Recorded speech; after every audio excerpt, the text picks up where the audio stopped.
This is my first retreat I've been to.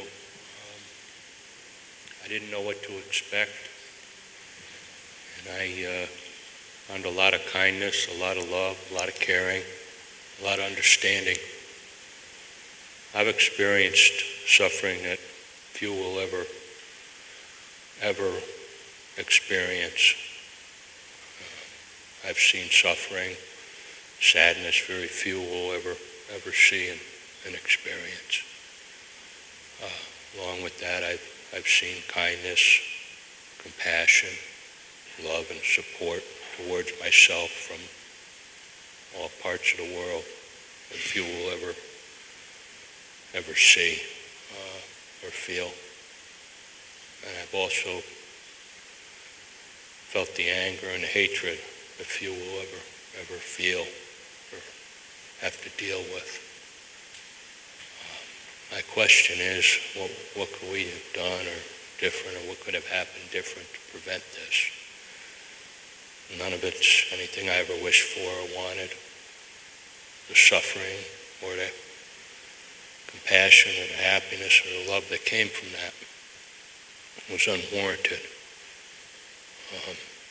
I lost my son, my one and only son, Jesse, December 14th in Sandy Hook Elementary School. And I struggle with that every day. And I've had some pretty bad days and pretty bad times in my life. And there's no way to describe that. The suffering, the heart will break. And keep thinking in my mind, well, what could have prevented what happened that day? It wasn't an act of war, it wasn't an accident, it wasn't an illness. It was something that happened for no reason, a horrendous act of violence and the loss of lives. And I guess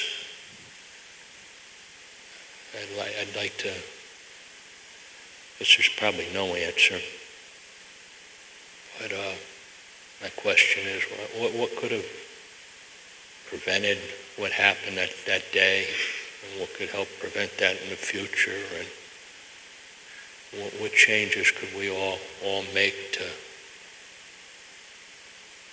to help try to prevent things of that and suffering like that to people and humans in the future.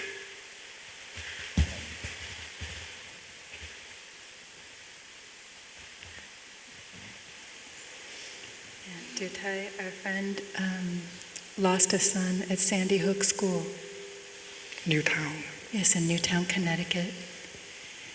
And he's experienced very deep suffering and also experienced a lot of love and support in this retreat.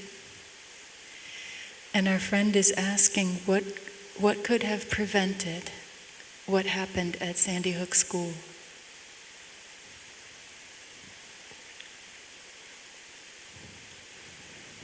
I think if we do not do something, and then that will happen again somewhere else in America and in other places.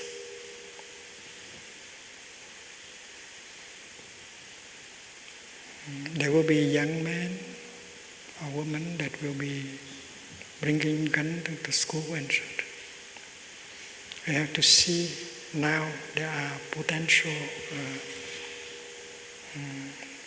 young people like that. So your son is telling you that the person who did the killing was a victim. He did not know how to handle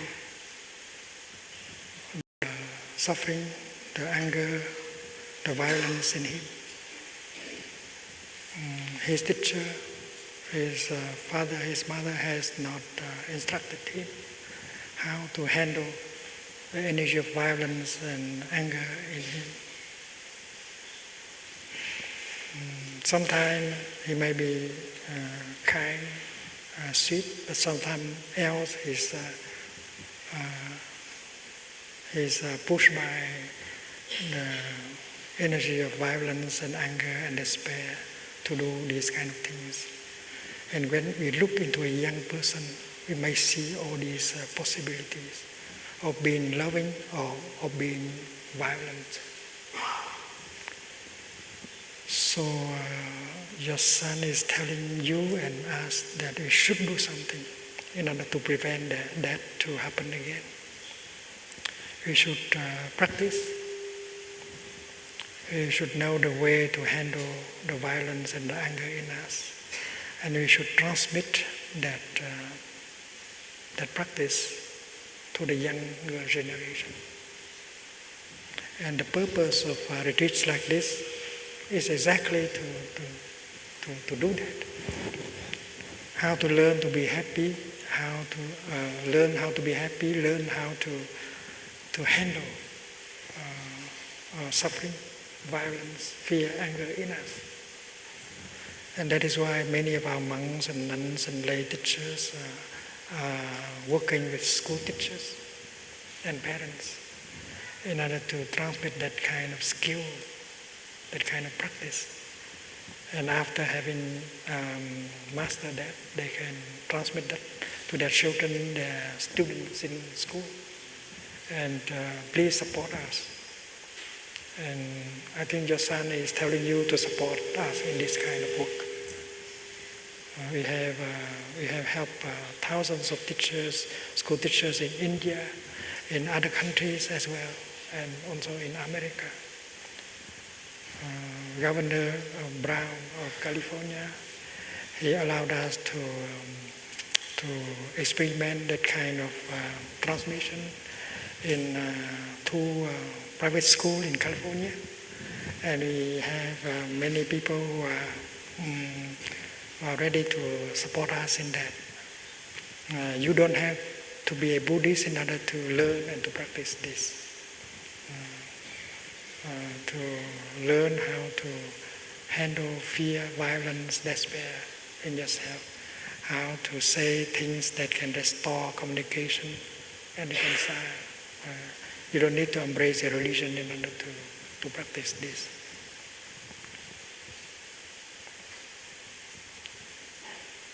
So we suffer the same kind of suffering that you have experienced.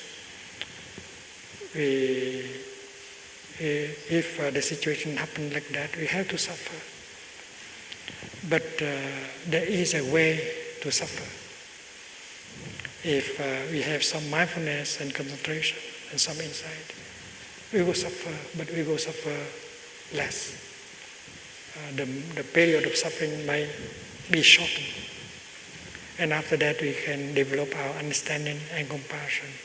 And we can transform our suffering into something more positive and help other people, especially the younger generation.